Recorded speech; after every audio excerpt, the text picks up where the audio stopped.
नमस्कार। आप देख रहे हैं रिपोर्टर्स आई और मैं हूं ओम प्रकाश ठाकुर। इस बार के हफ्तानामा में बात भ्रष्टाचार के इल्ज़ामों की और ये इल्ज़ाम लगाए हैं केंद्र सरकार की बेहद चहेती मंडी से बीजेपी सांसद कंगना रनौत ने, जो दिल्ली से हिमाचल आई तो ज़रूर, लेकिन राहत का पैकेज नहीं, इल्ज़ामों की पोटली लेकर आई, जबकि हिमाचल को ज़रूरत केंद्र के राहत पैकेज की थी। बहरहाल प्रदेश में अब दावों प्रति दावों का दौर चल निकला है। नेताओं को शायद इसी तरह की राजनीति की दरकार रहती भी है।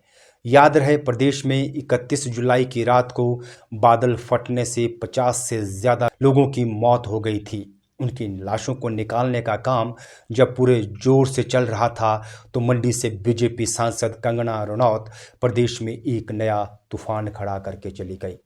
वो आपदा से प्रभावित परिवारों से मिली और उनका दुख दर्द साझा किया, और उसी सांस में प्रदेश की कांग्रेस की सुखविंदर सिंह सुक्खू सरकार को संगीन इल्ज़ामों के कटघरे में खड़ा करती चली गई। रामपुर के समेज गांव से लेकर बागीपुल तक वो कहीं भी ये कहने से नहीं चुकी कि आपदा की रकम जो दिल्ली से हिमाचल को आई थी उसमें धांधली हो गई है। याद रहे, 2023 में भी प्रदेश में मानसून में तबाही मची थी और 500 से ज़्यादा लोगों की मौत हो गई थी। बीजेपी सांसद कंगना ये दावा करके चली गई कि केंद्र की मोदी सरकार ने हज़ारों करोड़ों रुपए प्रदेश की सुक्खू सरकार को दिल्ली से भेजे तो ज़रूर, लेकिन वो पीड़ितों तक नहीं पहुँचे। इस बाबत वह जांच कराने की बात भी कह गई। राज्य सरकार की ये जो करतूत है और इनकी जो ये अमानवीय जो इनकी जो करतूतें हैं, इनके दिल में कोई दया नहीं है, इनके दिल में कोई भाव नहीं है। लेकिन क्या वो विस्थापितों को देंगे? वो जो है उसकी मैं कहूँगी कि स्पेशल इंक्वायरी बिठाई जाएगी, स्पेशल इंक्वायरी बिठाई जाए और जो भी इन्होंने यहाँ पे भ्रष्टाचार का जो यहाँ पे इन्होंने नाच शुरू किया है उस पर जो है लगाम लगाई जाए, क्योंकि एक हद तक जो है, लेकिन जब इंसानियत यहाँ पर जो है रोने लगी है। जाहिर है, कंगना ने सुक्खू सरकार पर जो संगीन इल्ज़ाम लगाए हैं, इस बारे उन्होंने ज़रूर केंद्र सरकार में किसी से जानकारी हासिल की होगी। अब दावा किया जा रहा है कि अपने स्तर पर उन्होंने इतने संगीन इल्ज़ाम खुद लगा दिए हो, ये संभव नहीं लगता है। बीजेपी में वैसे भी कुछ बिना योजना और मकसद के नहीं होता है। आपको याद ही होगा, फरवरी 2024 में राज्यसभा के चुनाव के दौरान हर्ष महाजन से लेकर बीजेपी के तमाम नेता इसी तरह कहते थे कि राज्यसभा की सीट इस बार बीजेपी जीतेगी, और हुआ भी ऐसा ही। यही नहीं, सुक्खू सरकार का तख्ता तक पलट दिया गया था। तब सरकार किसी तरह से बच गई थी। कांग्रेस नेताओं ने तब भी हर्ष महाजन और बाकी बीजेपी नेताओं के दावों को हल्के से लिया, और अब कंगना के इल्ज़ामों को भी वो हल्के से ही लेने की गलती शायद कर रहे हैं। हालांकि राजनीति में ऐसे इल्ज़ाम राजनीतिक खुराफातों की ज़मीन तैयार करने के लिए चिपकाए ही जाते रहते हैं, लेकिन अगर आपदा की रकम में असल में धांधलियाँ की गई है तो ये बेहद संगीन इल्ज़ाम सुक्खू सरकार पर है। इन धांधलियों की जांच तो होनी ही चाहिए और कायदे से।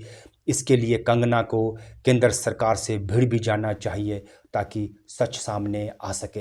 कैग जैसी संस्थाएं वैसे भी केंद्र के अधीन ही है, लेकिन अगर वह राजनीति की खातिर ही इल्ज़ाम लगा के चली गई तो बेहद ओछी राजनीति किसी ने उनसे करा दी है, जिसे शायद जनता शायद ही भूले। ऐसा नहीं है सुक्खू सरकार में सब कुछ ठीक ही चल रहा है। सुक्खू सरकार को सत्ता में आए हुए अभी 2 साल भी नहीं हुए हैं और वो भ्रष्टाचार के इल्ज़ामों के भंवर में लगातार फंसती नज़र आ रही है। हाल ही में बद्दी में मुख्य संसदीय सचिव की पत्नी की मशीनरी अवैध खनन करते हुए पकड़ी जा चुकी है। इसके अलावा जिन अफसरों को विजिलेंस ने रिश्वत लेते कुछ साल पहले पकड़ा था और जिनका नाम ओडीआई यानी ऑफिसर ऑफ डाउटफुल इंटेग्रिटी की सूची में शामिल है, तो मुख्यमंत्री सुक्खू की नाक के नीचे प्रमोशन पा चुके हैं। हिमाचल में ऐसा पहले कभी नहीं हुआ है।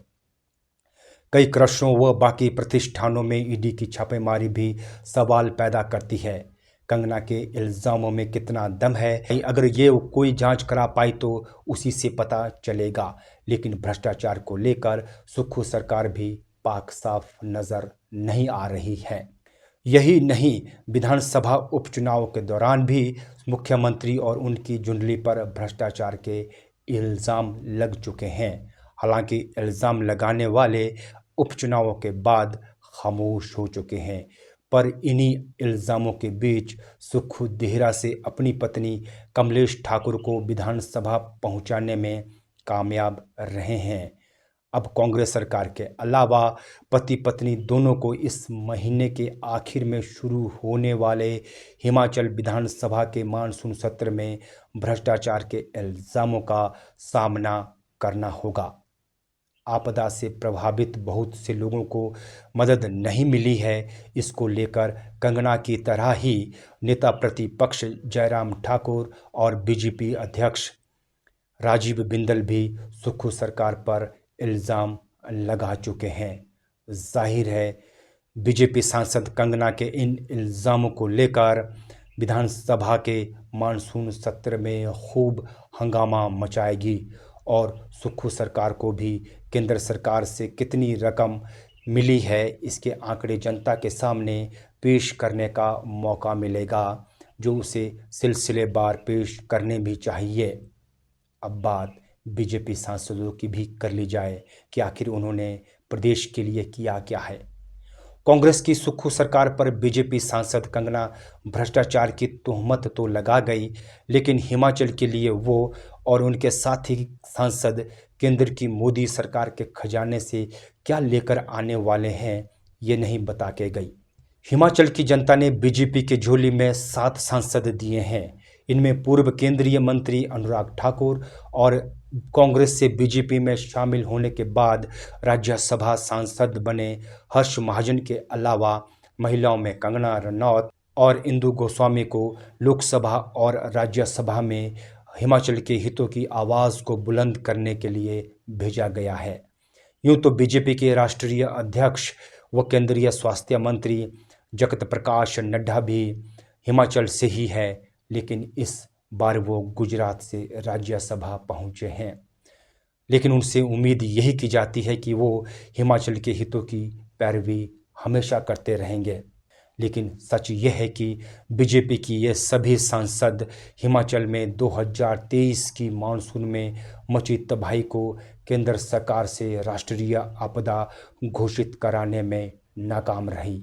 और अभी हाल ही में 31 जुलाई की रात को 50 से ज़्यादा लोग दफन हो गए।